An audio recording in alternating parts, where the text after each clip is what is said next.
నేనొక చిలుకను. అడవిలో 4 గింజలు కనబడగానే ఆశగా వెళ్ళాను.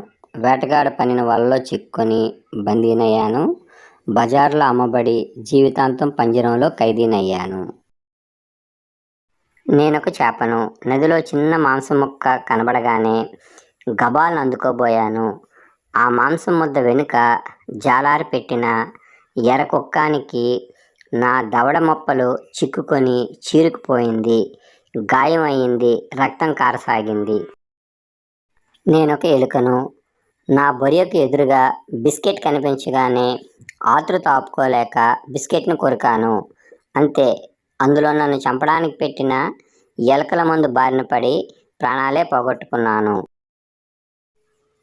నేనొక గొర్రెను.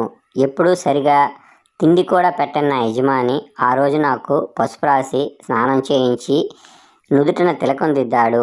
మెడలో దండ వేశాడు. జీడిపప్పు పాయసం నేతిగారెలు తినిపించాడు. అబ్బా, నా యజమానికి నేనంటే ఎంత ప్రేమో అనుకునే లోపునే నా మెడను బలిపీఠంపై పెట్టి ఆ కసాయి నా తలను నరికాడు. దేశంలో ఎన్నికలొక పండగరా, నోటుకు ఓటమ్ముకుంటే ఈ ప్రక్రియ దండగర. రూపాయలు పంచినోడు పాపాలను పెంచుతాడు, రేపే నిన్ను ముంచుతాడు. ఈ నిజాన్ని చూడరా, పైసలిచ్చి గెలిచినోడు కోట్లకు పడగెత్తుతాడు. వినిపించదు ప్రజల గోడు, నీ వైపిక రాడురా.